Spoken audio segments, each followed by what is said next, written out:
여러분 반갑습니다. 오늘은 베드로전서 2장 11절에서 17절 말씀 구별되지만 분리되지 않기라는 제목으로 말씀을 나누도록 하겠습니다. 베드로전서가 기록된 시기가 언제일까요?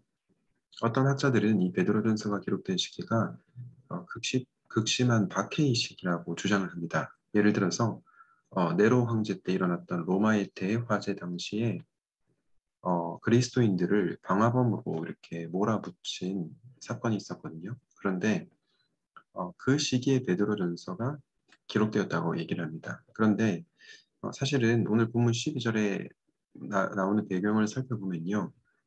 그 정부의 어떤 공식적인 박해, 그리고 예수를 믿지 않는 사람들이 예수를 믿는 이들에 대해서 심각한 탄압, 극심한 박해를 한 시기라고 보이지는 않습니다. 왜냐하면 일상적인 생활을 하고 살아갔기 때문이죠.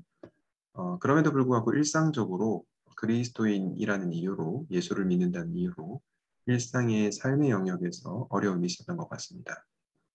그러나 중요한 것은 베드로전서가 기록된 이 정황은 아직까지는 로마 정부와는 충돌하지 않고 대체적으로 일상적이고 지역적인 차원에서 일어나는 비방이나 핍박 이 정도로 이해를 하시면 좋겠습니다. 그래서 우리가 흔히 오해하는 것처럼 베드로전서가 기록된 시기는 굉장히 막 심각한 박해의 시기가 아니라는 점을 여러분들이 좀 기억하시고 베드로전서를 묵상을 하시면 좋겠습니다.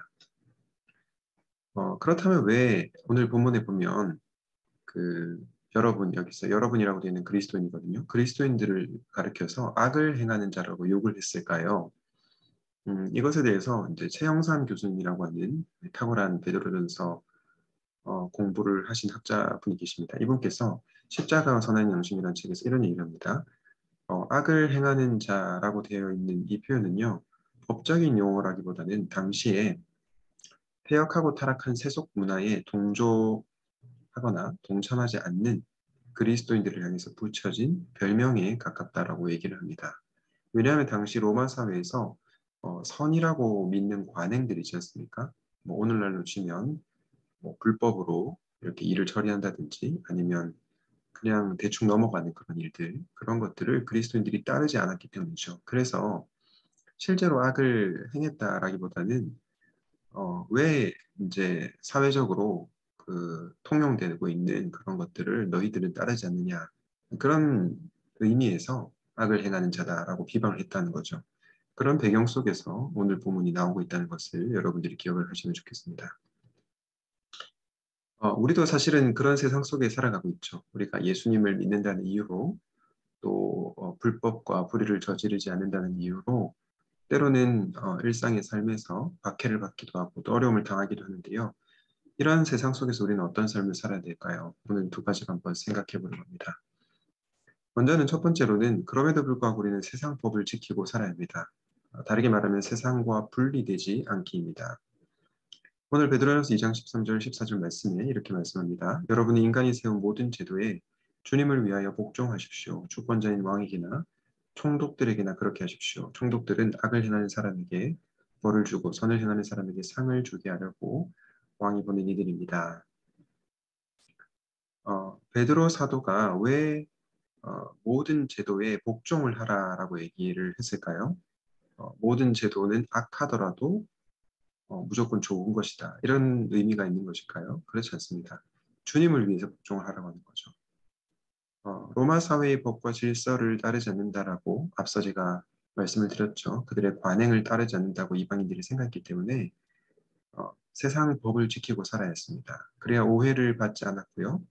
또 그것으로 인해서 주님이 비방을 당하지 않으셨습니다. 그런 점에서 세상 법을 지키고 살아야 된다. 세상과 분리되어서 저기 산에 올라가서 은둔형으로 사는 것이 아니라 이 땅에서 살아야 한다는 것이죠. 저는 우리도 이런 삶을 살아야 한다고 생각합니다. 우리가 수도원에 들어가거나 세상과 분리되어서 살아가는 것이 아니라 이 땅에 살면서 이 땅의 법을 지키고 또 이 땅에 속해서 살아가야 한다는 거죠. 그것을 여러분들이 기억하고 삶에서 좀 적용을 해보면 좋겠습니다. 두 번째로 그럼에도 불구하고 우리는 세상과 동화되어서는 안 됩니다. 세상으로부터 구별되기라고 할 수 있는데요. 11절에 이렇게 얘기를 하죠. 사랑하는 여러분, 영혼을 거슬러 싸우는 육체적 정욕을 멀리 하십시오. 여러분 이방 사람 가운데서 행실을 바르게 하십시오. 하나님을 믿지 않는 이방 사람들과 동일하게 세속적인 가치대로 살지 말고 또 육체적 정욕을 따르지 말고 구별된 삶, 그리고 분리된 삶, 거룩한 삶을 살라고 도전하고 있는 것입니다. 이처럼 우리는 세상으로부터 벗어나서는 안 되겠지만 세속적 가치관을 따르지 않는 구별된 삶을 살아야 되겠습니다. 우리가 이렇게 살아야 하는 목적이 무엇일까요? 12절에 이렇게 말씀하는데요. 여러분의 바른 행위를 보고 하나님께서 찾아오시는 날에 하나님께 영광을 돌릴 것입니다. 어떤 말입니까? 우리가 착한 행동을 하면 하나님이 우리를 구원하신다 이런 개념이 아니고요. 우리의 착한 행실, 그리고 우리의 삶을 통해서 주변에 믿지 않는 자들이 우리를 보고 하나님께 영광을 돌린다는 것입니다. 한마디로 선교적 목적이 있다는 거죠. 사랑하는 여러분, 여러분들은 여러분의 주변에 믿지 않는 친구들이 여러분의 행실과 삶을 통해서 하나님께 영광을 돌리고 있습니까? 부족하지만 우리가 그런 사람이 되면 좋겠습니다. 오늘 말씀을 기억하면서 이렇게 기도하죠. 먼저 세상을 떠나서 살아가지 않게 하시고 세상 사람들과 지혜롭게 어울리게 하소서. 두 번째로 세상이 있지만 세속적 가치에 동화되지 않고 구별되게 살게 하여 주시옵소서. 마지막으로 우리의 삶을 통해 믿지 않는 자들이 하나님께 영광을 돌리게 하옵소서. 기도하시겠습니다.